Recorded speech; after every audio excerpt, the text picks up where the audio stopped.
give us a little bit of a presentation, taking us through the basics and fundamentals of what you would need or what you, kind of like fix your life a little bit in just about 5-10 minutes to get your business in the right spot, and then we can have an open conversation with him. Yeah, that's it. So I just want to explain 3 points via this Excel doc. Then we can have an open conversation. So, because what comes common is how to track and monitor my spend, cash flow management, and that's basically management accounting.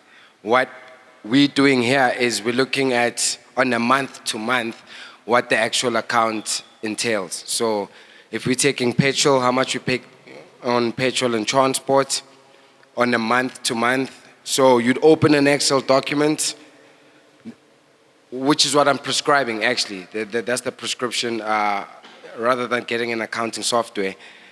To run the business, maybe you can get an accounting software if you have a cash register, something online like that. But to manage the business, an Excel document is the best way to do it.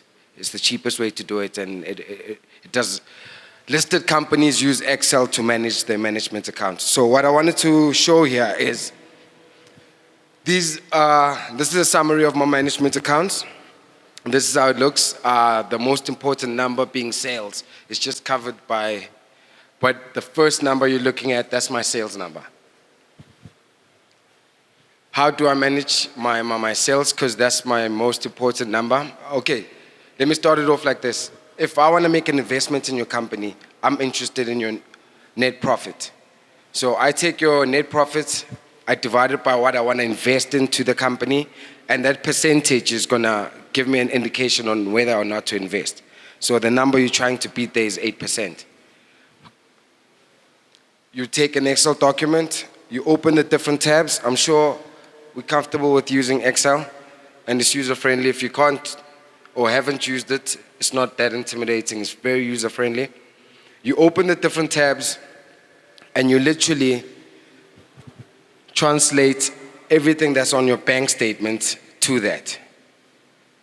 Because the bank statement is the Bible. So it can't lie on your behalf and stuff like that. So for every transaction that goes off, income and expenditure, you're going to line it up. Summarizing it to this. The second number we're looking at is our cost of sales. So cost of sales is actually how much it takes you to, if you're selling a t-shirt, to produce that t-shirt.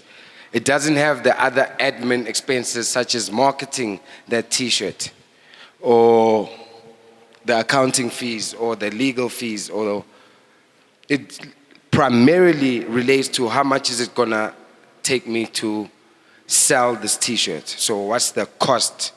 Stripping out everything else. We're understanding this, nah?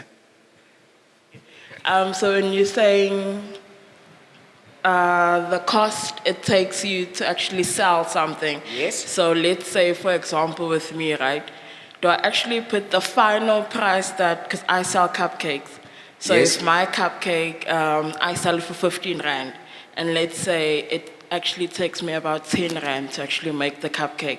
Do I put 10 Rand there, or do I put my final price there? It's going to be your cost. It's going to be the 10 Rand. The 10 Rand? Yeah, not the selling. Okay. Not the selling. It's going to be the cost. And you can't, just the cost. You get what I'm saying? So it's 10 Rand. But what costs 10 Rand? That's what we're trying to get at. Okay. To say from that 10 Rand, actually, how much is it costing me for the flour, for the transport? Because you're including the transport, maybe getting it from point A to B as well. Yeah, and rent and all of that. And rent in that 10 Rand. You get what I'm saying? Yeah, okay. So you're supposed to strip everything out and say, what is my actual cost to sell and not my other administrative expenses? If you go down, for this second number, this at 643. If you go down, this 643 is actually this. Stuff like your accounting fees, your travel, office rental, your bank charges, other expenses, secretarial expenses, employee costs. It's not your cost to sell a muffin. So it goes to your pricing. we need to know how much does it actually cost us to sell one muffin. Maybe it might be like 4 rand, and everything else is the 6 rand. So you can actually drill down to say, how do I bring that 6 to an 8? So if it costs me less to produce something, I can make more of it. You get? So I think that's the first. Go up, please.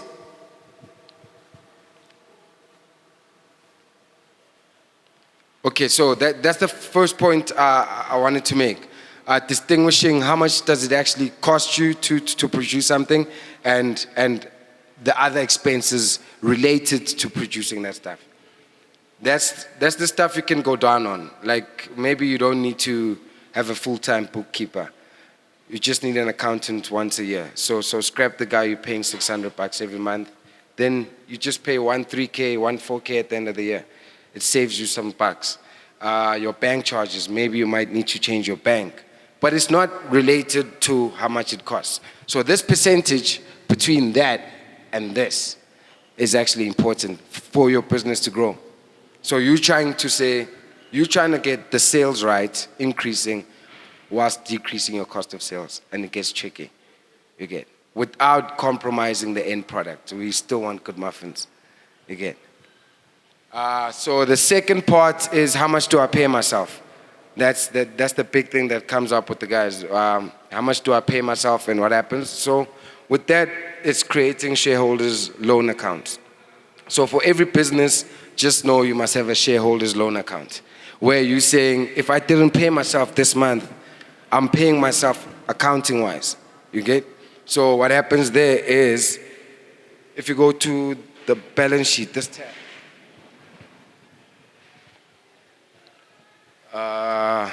Okay, you can go to the top, please, of this one. Yeah, top. I want to show the balance sheet. Go down a bit. Yes. Okay.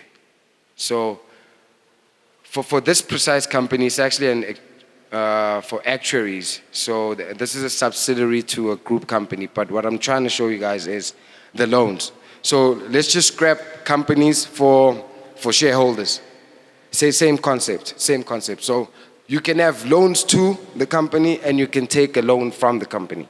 That usually works if there's more than one director. You can't pay yourself every month, but you think you deserve 10,000. So what happens is you take 5,000 rands every month, and every month you raise the 5,000 rand in your loan account. The whole point of that is, when the company does start making money, you pay yourself before you pay SARS. It's not illegal, it's not wrong. That's how business works. Because you are actually putting work which is worth 10,000 and only taking in 5. Where's the other 5? It's in my shareholders loan account. When I do get that big break, I take it from that loan account. And that's how it reduces. So I'm not expecting you to make a profit in your first 2 years of trading, as much as it makes sense for you to make a profit, simply because you can't underpay yourself, and then on the 3rd year, you start paying yourself well. You should have raised it somewhere to say, okay, I was always worth about 10,000, now I'm worth about 12,000. You can't say, I'll work for 2 grand this whole year, then, okay, now that I have a big client, 15. You get. So those are the 2 points being, how much do I pay myself, how do I pay myself?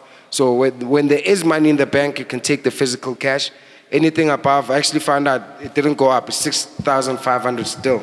Anything above 6,500, I thought it was 6,700 with the new tax here, 6,500 still. It doesn't trigger pay as you earn tax. So if you're paying yourself less than 6K5, you're good. If you're paying yourself more than that, you owe money to SARS. There's an option to pay yourself. Just pay yourself less than that and repay the loan. So it reduces the loan account. Even if you don't have a loan account, you can raise it and say, okay, I want to pay myself 10K. I create a pay slip for 5,000 rands and I pay myself the 5,000 rands. Then I take the other 5,000 rands to my loan account. I want to understand how this loan account works, because if if I'm owed 5K by my company, what's in the account? Like, how does that loan account run? Just to add on, will they be able to trace that you're actually doing that? If you're saying that you're trying to run away from actually paying SARS, and No, you're not trying to run away from paying SARS. Like, the company can only pay you so much. You get what I'm saying? Okay, what was your question? So my question is, how does the loan account work, Okay. run? Like, if for instance, 3 months of a 5K loan is 15K in that loan account, how does it work? Where's the money? How do I record that? So it's the liability. The company owes the shareholder. That's what's happening. The company doesn't have the money right now to pay the shareholder. But as soon as the company does start making money, the first thing we're going to do is pay our shareholders before we declare a profit. You understand? So what's the proof? Is this in writing? Is this in my balance sheet? On my Excel sheet? It's actually on your Excel sheet. Okay. But we're going to present it on your balance sheet as well. But it's actually it's not physical cash. But when you start making physical cash, you're not declaring a salary then. You're paying your shareholders. The company is paying back as shareholders. Does that explain it to you as well? Okay, so shareholders' loan accounts are important, guys. That's the best way to get your worth out of the business. So if you know genuinely I'm supposed to be making 30K a month and I'm only taking 6K, you must raise those 24s. Because in reality, if you were to hire someone else to do the same execution, that cost you 30,000. You get? So you still are putting through to your income statement, but I'm balancing it in my balance sheet. Another question. Is that client's problem? So if I'm 5K owed in my so I've got 5K owed to me in the shareholders account and I deserve 10K. When I'm pitching to client, do I account for that? Or so when I'm charging client, what am I charging them for? And how do I, build an interest on the relationship? I don't know if I'm making sense, but I mean, where am I getting that money from? Am I charging clients for that, for my salary as well? How does it work? The best way to go about it, if you had to do 2 gigs at the same time, how much would you pay the other person to do the gig for you? That's how much you must be billing. Because if you genuinely think, I had a wedding to do and I had a church service to do, I can only make it to the wedding, how much am I going to pay the next guy to go to the church on my behalf fairly? And he's going to agree to it. That's your number. That's how much you must be paying yourself. Okay, payables. Payables is the people we owe, but I'm more interested in my receivables, being my assets. How it works is, like you were saying, you shot videos all over the country, you build all 80 shows, and the guy didn't pay me a cent. But if I can show that to Arthur to say, you know what, there's actually a guy that owes me a clean 120K, but then I'm not getting my money. That's my receivables. I'm still due this money. And you can track your receivables. They put it to 180 days plus. You still pursue your money because you did do the graft. You get? That's when the legal guys come in to say, how can you assist me get my money from Arthur? Because I've been doing all these shoots and it's not pitching. But I'm presenting it to say, there's this guy, he laughed at you and he's your business partner, but you owed money too, my bro. He owes you money too. So that's how you present it. Check your receivables. That's how the nature of the beast is. Actually, I've since learned, like you were saying, how to mitigate that. Okay, you want me to do this gig? Okay, this is my budget for it. I think this is how much it's gonna cost me. Send invoice, pay half. Then I'll jump on board. This is the stuff, I'm chopping it. It's ready, pay the other half, I settle it. It's nothing personal, it's business. I'm not doing it because I don't trust you, but this is how our business operates. Before we step in the building, you paid me half my bill. I'm going to produce, pay me my other half. And it works well.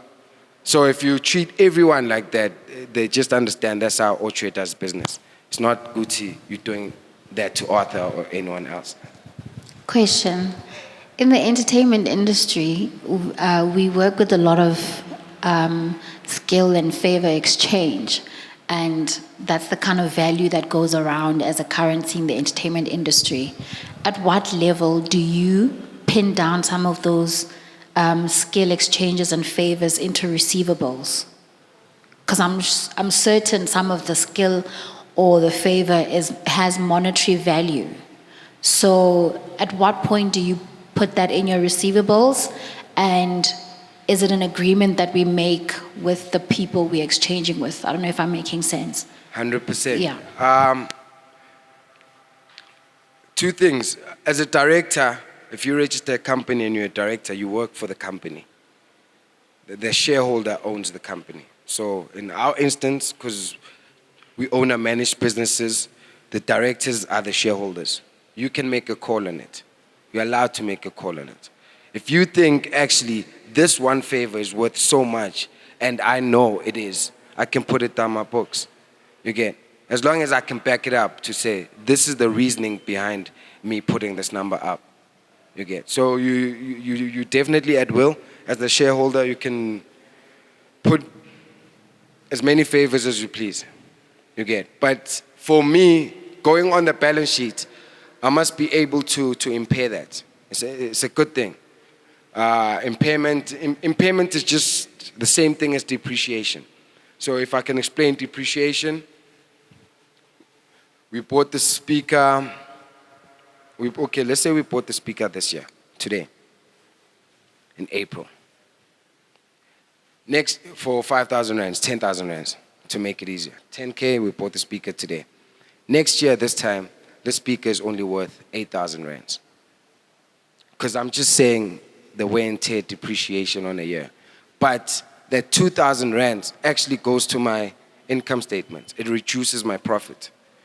So it's not a bad thing that it's reducing my profit. It makes sense because I can't declare a high profit. High profit, more tax. You get what I'm saying? It wasn't physical cash, but you can put it through to your books. Okay, go to the PDF. I wanted to explain tax. I wanted to explain something on tax. So let's go to the last page. Last one, yes. No, last one. Yes. Okay, yeah. So these guys are making, they made a 3 million rand loss in 2016, about 2.9 million. But what they did is they deferred the tax. 28% of that is the 839. So what they said is, SARS, we made a loss of 3 bars. We're declaring our loss. And this is the credit they have with SARS. So how SARS works is it doesn't give you money, but if it does owe you, it says, okay, the day you make a profit, I'll remember. So that's what we're trying to get at. We're trying to build, even though we are making a loss, we're trying to build that loss with SARS. And the day we make a profit, we're going to cash it in. You get? So a loss is not totally a good thing. If you look at these guys, they were happy to make more of a loss this year because of their revenue. If you look at it. So, go up, please. Okay, no, just down. Here's the revenue. That first number. So, I might be making more of a loss, but I've basically doubled how much I make. That's important. How much loss you're making year on year is relative to how much am I now getting in, you get. And that loss still has a credit with SARS. Some companies are bought solely because they're making a loss with SARS, just for the credit. So, do you have a question? I'm so confused.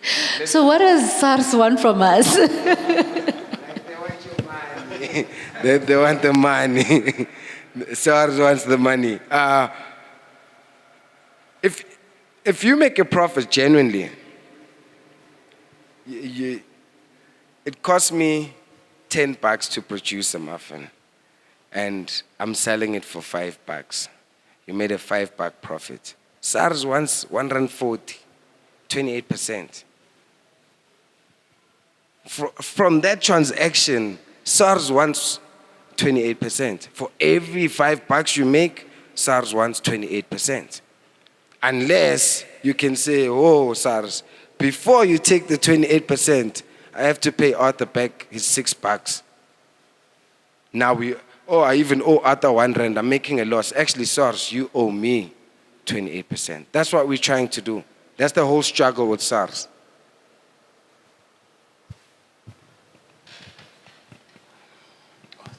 So how does SARS owe me 28?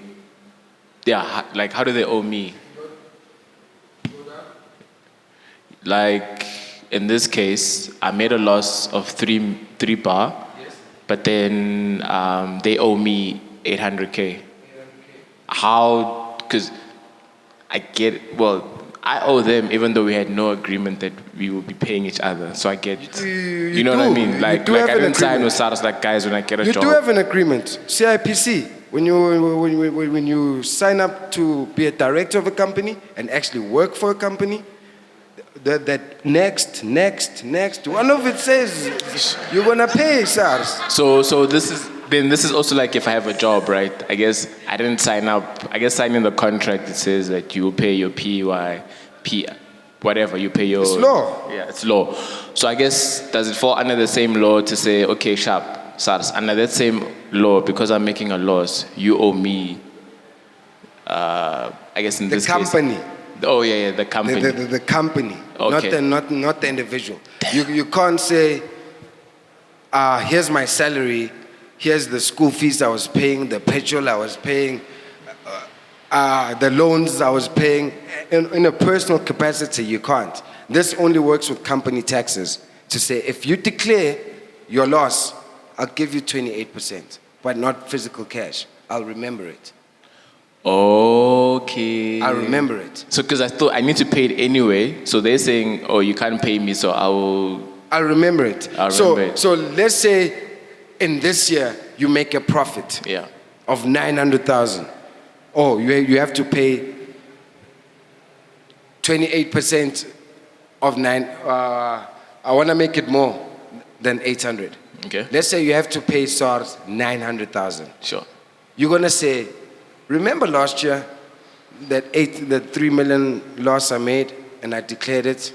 So take that first, they take this, then you're paying like 70K.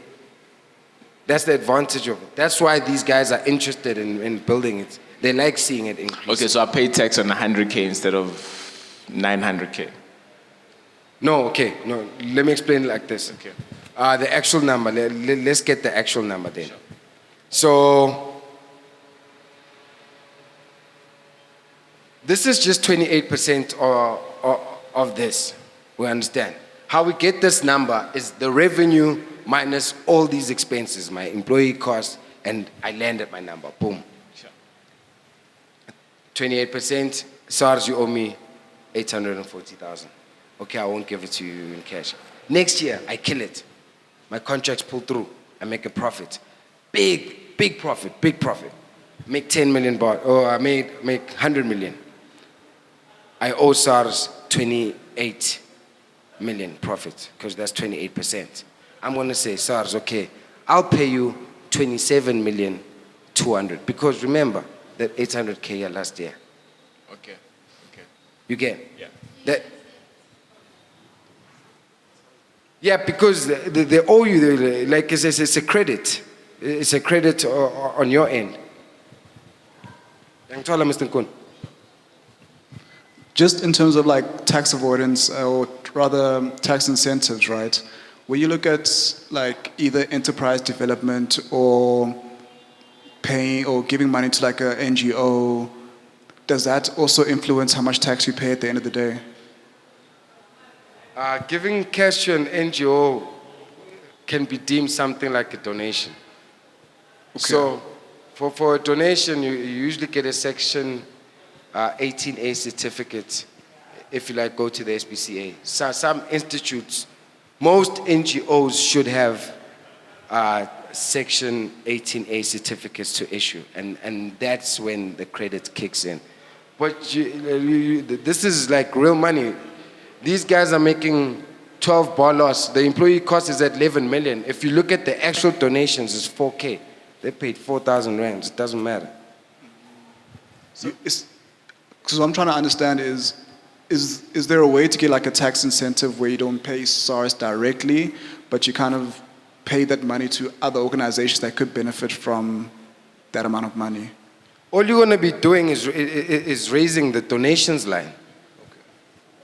Instead of making that 100 million rand profit, we're saying we're giving 90 million to SPCA. All you're doing is raising the donations, but you'll have a tax Section 18A certificate for it, which has its benefits. Quick question. So, let's say I'm working a 9 to 5, and then I want to start a company. Then I bought a car. Is it possible now I start a company? Can I sell the car to the company? Definitely. Oh, okay. Definitely. You can even translate, if you're still financing the car, the whole contract to the company. I'll balance it it's a balance sheet. We're looking at the assets and the liabilities. What's my liability? VW Motors, I owe them half a bar. What's my asset? Golf 7 is sitting there. It's worth this much. But I'm still depreciating that asset. I want to hit it with income statement. Okay. So, but it balances where I say I'm depreciating it 5 years, 20% every year. But I'm expecting you to pay the loan as well. I'll reduce the loan. Personally, I pay the loan for the company, even though the company owes the car now. No, the company the company can pay its own expenses. Okay, sharp. The company can pay its own expenses. You don't. Why are you paying it for the company? Because the company's not making money. Yeah. So my company, let's say my company's not making revenue. You know what you're doing? Yeah. You know what you're doing? Yeah. Your bank statement now has two things. It's not a business account anymore. You're mixing the two. Your personal and your business. That's what you're doing. Oh, okay. You get, rather raise an actual loan account. It goes back to the loan account. Say Arthur, the shareholder of this company, is loaning this company 10K. I'm taking this 10K and I'm paying the car now. Okay. And I'm showing for every month I'm owing Arthur this 10K. That's my liability. Okay. Which is true. The company, after 3 years, the company now has a car. Who paid for this car? The shareholder, Arthur. Who does this company actually owe? Arthur. Shit, right. Okay.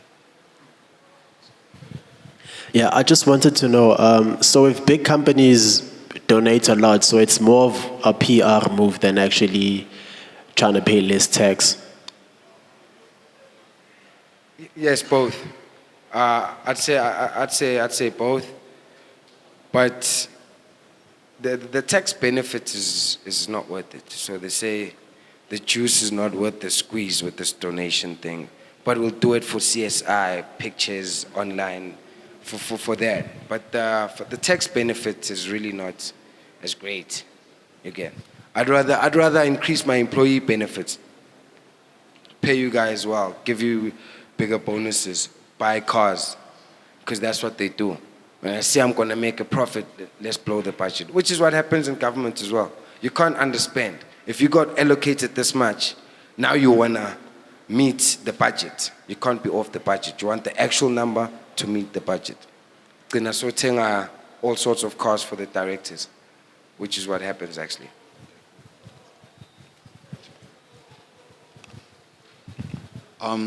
Could that be the same with, or is it maybe related to, you know, how big companies get to be sponsoring something that seems useless in a way? Is that in a way related? Sponsorships, yeah. I can include it. Who wants to give money to SARS? Because these guys are blowing the money. You have to understand how this thing works. SARS collects all this money. and it gives it to the government, and these guys blow it. You get? So you want to do the right thing, but I don't want to declare a big profit unless I'm listed. That's when it gets tricky, because now my return on investment and these guys that are But if I'm not, I'd rather buy a car than say to Arthur, I made a profit. I'd rather say my asset register is heavy now. We've got 3 more cars. You get? But it's still, SARS is still going to say, declare that fringe benefit you get using that car. How much is that car worth? And there's a whole calculation to say, how much is that car worth? Shoot, this is how much you're getting. You're not paying for a car, and this car is worth half a bar. It's like you're paying an installment. They're paying an installment for you. Declare it. Again. But because there's so many individuals, it gets tricky to follow up to say, did Arthur actually declare his fringe benefits properly? But if you're under audit, or someone doesn't like you and say, this other guy, he's parking Maseratis out here. Then we do a personal audit to say, okay, who's paying for these cars? The J&B Hive. Are you declaring that fringe benefit? Are you telling us you're driving all these fancy cars?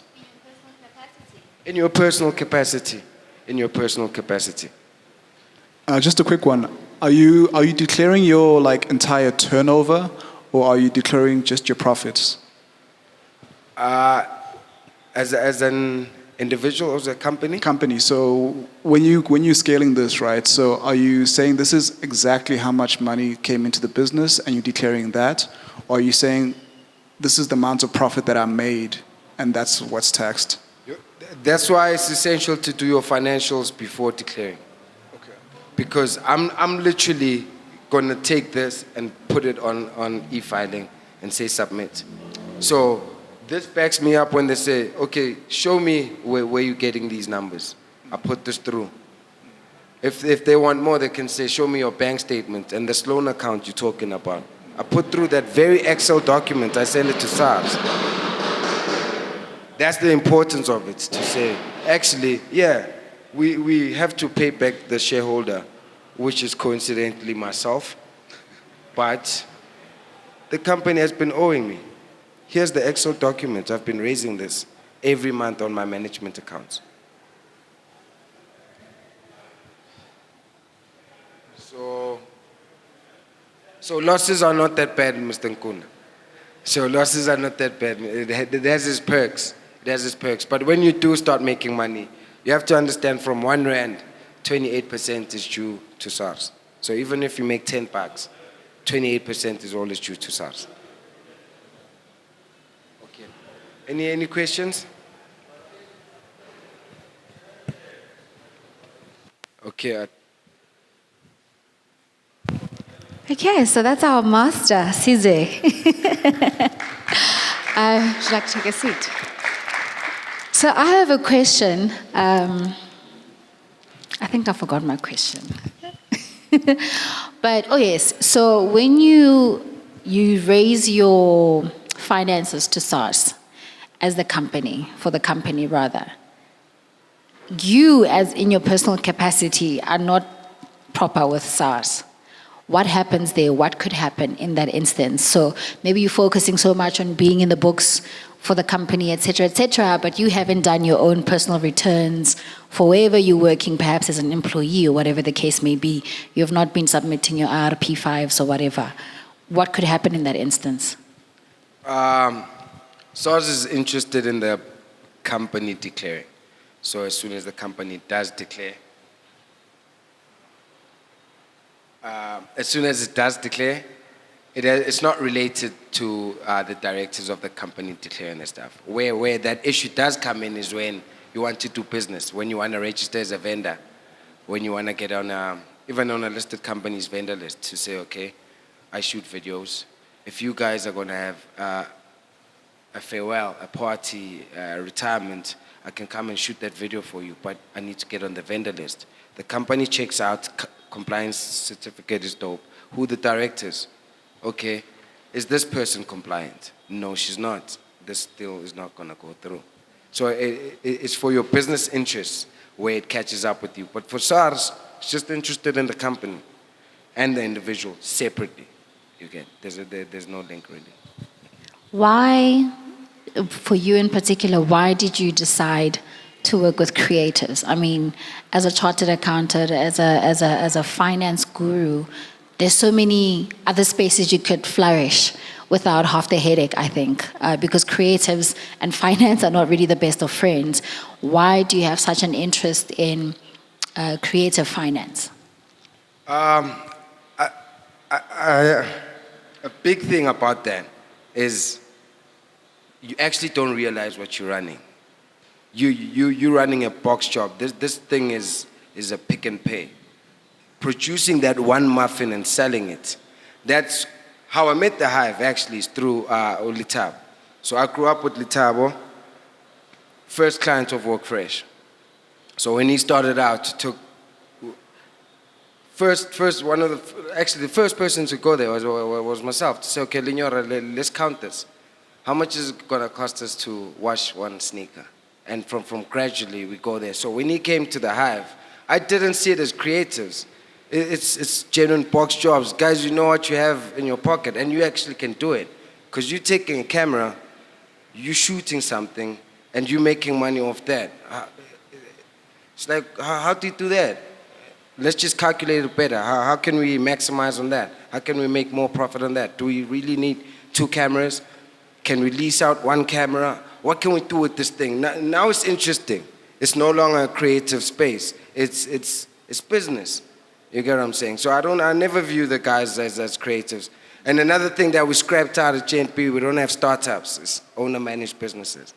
Because you don't know where I'm going to land. This is no startup.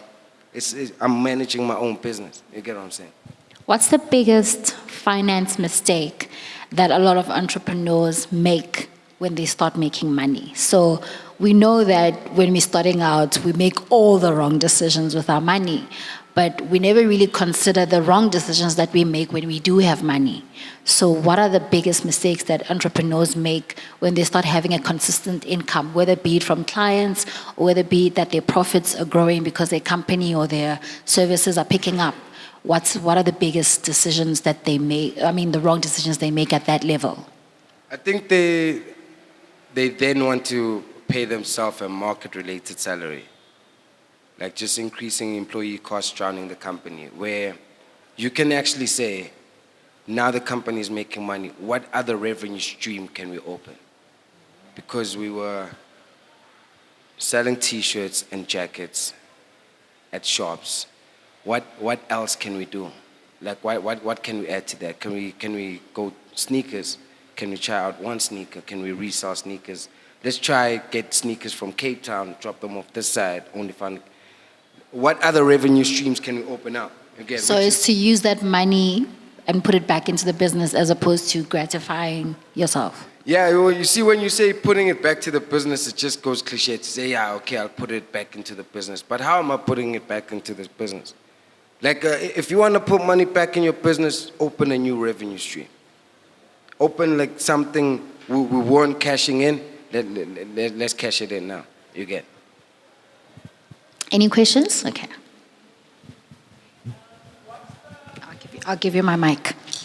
What's the penalty fee if your business hasn't done its returns last year? There shouldn't be an actual penalty fee, considering if you're going to say you made a loss, and you can show that you made a loss. If you made a profit, I still want my 28%. That's SARS. You get. But if I can show you, okay, I didn't declare, but I made a loss. What they can do is to say, okay, you declared late. You can't get that benefit of having an assessed loss. You'll just be at a 0. Definitely, even after 5 years. Capped at 5 years. So let's say the business is 5 years old. You've never declared anything to SARS. You can catch up until you get a tax certificate for 2019. You get. I have a question. So, just want to be wavering. So when it comes to your finances, and building client relationships. What are the kind of assessments that you do when you are approaching a new partnership, a new sponsorship, or anything that involves a money conversation with a third party? Does it have anything to do with, one, the level, like where you are with your business, or at what level you're at, be it non-profit making, already making a profit? What are the kind of tips that you would give someone to, one, assess themselves, and two, the kind of conversation to have with a third party? So if I'm approaching client, what are some of the things that I should be focused on talking about, or that I should focus on fixing before going into that conversation? I don't know if I'm making sense. Definitely making sense. I think for me, the money talk is always going to drive around how much you're actually making. I know you got a good idea, you believe in it, and you're going to cash it in. And there's one pending signature at this one big client. But how much did you make in the last 3 months? On the bank statement, show me the credits. You get? So if I'm going to go into a money talk conversation, I must know exactly how much I made in my last 3 months. But how much did it cost me to make that? So I'm interested in saying, I made $100. But you know it only cost me $8 to make this $100. Now you're onto something. It's not about the number being millions. You get, now you're onto something. It costs you $8 to make $100. So if I put 1,000 in this business, what you telling me? How much you gonna make now? Because it was only costing you $8. You get? That's what I'm interested in. The drivers to say, okay, and the $8, exactly what I had to pay for to make this $100. It's a easy conversation because it's only a couple of line items. I showed you that. It's sales, but how much does it cost you to make the sale? So it's probably 2 line items.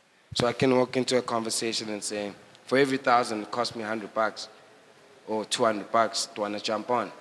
Put in $200, we'll make 1,000. Put in $200, we'll make 1,000.